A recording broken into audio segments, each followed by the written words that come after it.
The Toronto Maple Leafs, the perpetual motion machine of misery. The new era Washington Capitals, a team with all the talent in the world that is just held back by mismanagement, poor coaching, and the failure to have a strong enough will to make the sacrifices that must be made in the pursuit of a championship. After yet another year of heartbreak, again at the hands of their rivals in Boston, the Maple Leafs return as basically the same team, hoping that when they slam their head into the concrete wall again, this time they'll break through. I admit it. Last year was rough.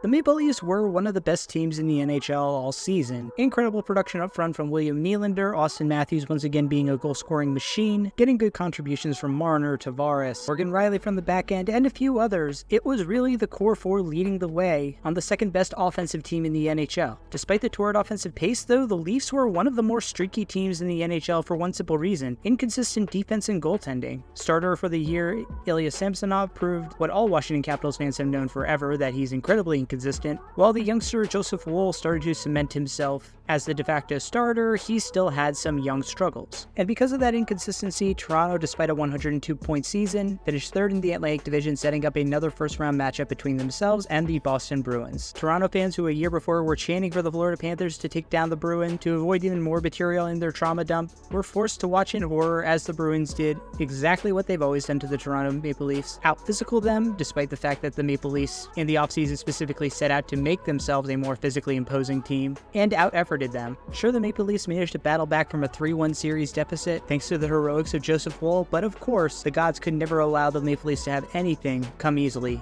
Woll was ruled out in Game 7, Ilya Samsonov had to play, and despite the fact that it was a low-scoring affair and Samsonov held his own mostly, Boston managed to tie the game late, and in overtime, well, we all know what happened.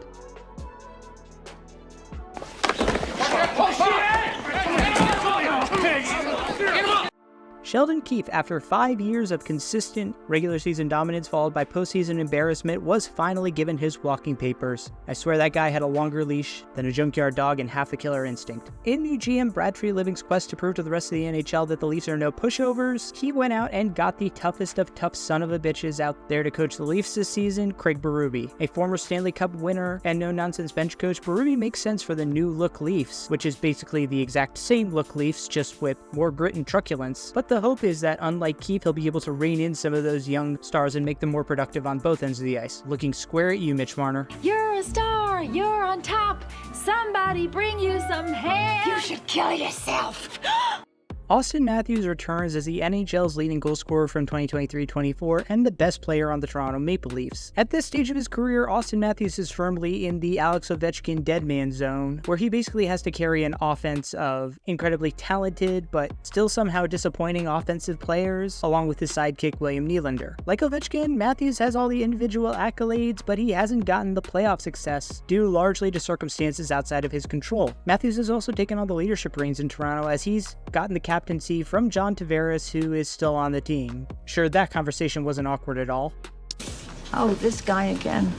That first line of Matthews, Nyes, and Mitch Marner is probably going to remain unchanged for most of the beginning of the season. Not much more needs to be said about Matthews, but it's a surprise to many that Mitch Marner is still here, despite the fact that Toronto fans openly want him gone, and Toronto management seemingly was him in the offseason. He's only got 1 year left on his contract, and he'll probably be looking for a big payday soon, so I could definitely see him departing in the offseason, assuming the Leafs don't try and find a trading partner during the season to recoup some value for him. At age 22, Matty Nyes is a guy I like a lot for his intangibles and his skill sets, but the productivity needs to be there. He had 15 goals at 35 points in 80 games last year, and if you're playing alongside Matthews and Marner, you need to put up some big boy numbers, so Leafs fans should be hopeful that Nyes will continue to elevate his game this year. On the second line, it's the true number 2 of the big four, William Nylander, coming off a career 40-goal, 98-point year, and the only guy who consistently shows up for the Leafs in the playoffs other than Matthews. He'll be flanked by Max Domi, brought back on a 4-year deal for $3.75 million a year, a pretty good number for a guy who can add grit and 50 points a year for you, and Calle Jarnkrok, a slick skating, intelligent two-way forward with a little bit more limited offensive upside. The fourth member of that big four, John Tavares, has been demoted to the third line on the last year of his $11 million contract. His future in Toronto is very uncertain, and I don't know how much playing with Bobby McMahon and Nick Robertson is going to help his value in free agency. Both are very skilled guys, and Robertson is young enough that it's a decent bet that his offensive production will ramp up, but both of those guys are like 40-point players max so far. Then on the bottom line, you have the underrated David Kampf, along with what I can only assume is a reincarnated Roman Emperor in Pontus Holmberg, And Ryan Reeves still here to fight and be otherwise utterly useless. On the back end, Morgan Rielly remains their top defenseman, although he'll probably be battling with his defensive partner, the newly acquired Chris Tanev, for that role. But Morgan Rielly is still a very good puck-moving defenseman, just not an elite one in my opinion. Another veteran of Toronto's chokes of years past, Jake McCabe, is back to lend his physical presence to the back end, also paired with a newly acquired defensive partner in OEL. Another balanced duo of the smooth-skating Timothy Liljegren and the hard-hitting Simone Benoit make up the third pairing. Nothing much to write home about for either of these guys, but I would say that Timothy Liljegren is a high-end bottom four defenseman, so at least Benoit should be a bit sheltered playing alongside him. In goal now with Sammy gone, it's entirely Joseph Woll's show. The 26-year-old only has limited starting experience in the NHL, but has looked fairly impressive when he has been called upon. He'll probably be sharing the net with Anthony Stolarz, not necessarily expected to play 60 games a year, and for his part, Stolarz has been a pretty consistent number 2 goaltender, so I'd be comfortable as a Toronto fan letting him play 25 to 40 games this year.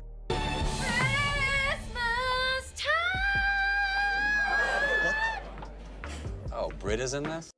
Like I mentioned, most of the Maple Leafs acquisitions this offseason came on the back end. Chris Tanev was the big prize, and while there was big potential for tree living, to give Tanev an extremely bloated long-term contract, $4.5 million cap hit is pretty fair, especially given that it's a 6-year term. That contract's probably going to be looking pretty ugly around year 4 or 5, but for now, not bad value for a guy who's a legit top-pairing defenseman. OEL also signed to a pretty reasonable contract, 4 years, $3.5 million a year. Yeah, he's going to be getting a bit long in the tooth when the contract expires at age 37, and you can make the argument that he is already a below-average second-pairing defenseman.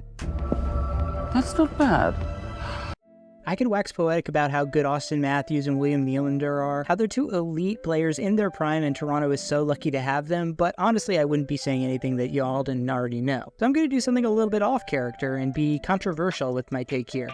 I think it's a good thing that the Toronto Maple Leafs didn't trade away Mitch Marner. You can get hung up on his performance in the playoffs, which yes was very bad last year, but he's still nearly a point-a-game player over his career when it comes to the postseason. During the regular season though, he's still an elite playmaker and setup man. He's had 3 90-point seasons in his career, and if he leaves in free agency, somebody will give him a $10+ million a year contract, and honestly I think it will be completely deserved. I don't understand the logic from Leafs fans and apparently management that you had to ship this guy off to recoup some salary cap space when he's going to be off your books at the end of the year anyway. Like sure, if there was a trade out there where you could get a first and an elite prospect back for him, go ahead and do that. That's fair value, but that's probably not what you were going to get, and it doesn't sound like that's even what Maple Leafs fans wanted for Marner. They were just eager to get him off the books, and let me tell you something, there are a lot of teams out there who should be happy to take an elite offensive playmaker off your hands for cheap at the deadline if that's what you really want to do. The Gambletron 2000 says the winner is Cincinnati by 200 points. Why, you worthless hunk of junk? The Leafs will make the playoffs. That's almost a given as long as they don't have terrible goaltending or injury luck, but that's all irrelevant at this point. It's all about the postseason in Toronto right now, and realistically, this is the last chance for this core 4 to make a run at a Stanley Cup together. Tavares is almost certainly gone after this year. Marner probably is gone, unless Toronto can get him back for a reasonable number, which honestly I wouldn't take if I was him, just given what he could get on the open market and how Toronto fans and the media seem to hate his guts. But do I think that they're a legit cup contender? Honestly, I don't think so. They're pretty shaky defensively compared to some of the other top teams in the East, and Joseph Woll is just an unproven commodity. It's not an impossibility, and I certainly think that the Leafs have the talent, especially up front, to make that deep run, but are they overcoming teams like the Panthers, the Rangers, or even the Hurricanes? It's going to be tough for them. You can't hate on a team that consistently sucks.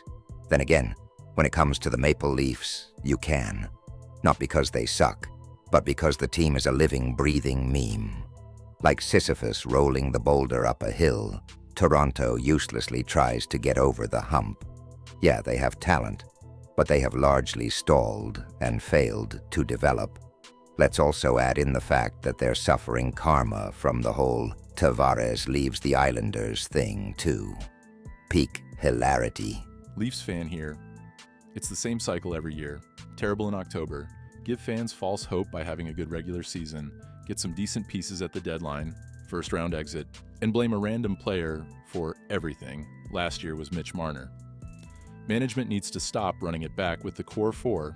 We could let 2 walk and free up $20 million worth of cap space, and then go out and get some decent defensemen and a decent backup for Wall. Oh, I actually love them. They choke every year to my Boston Bruins. Thanks, Leafs. Also, Nylander is the most overrated and overpaid player in the league. Marner should have been traded if they're serious about advancing in the postseason. And Chris Tanev and OEL is not enough help for Morgan Riley. Welcome to Planet Corporate, the only team with the most die-hard fans and the quietest arena filled with suits. Pricing out the true fans has seriously cost the Toronto Maple Leafs, missing my violent puck-eating thug Chris Tanev every day. But him and Morgan Riley doesn't equal a good defense core. Hey Leafs fans, what's the second round? The fans act like they have won multiple cups and constantly say things like, why do the Leafs always play down to their competition, while barely being a B-tier team themselves?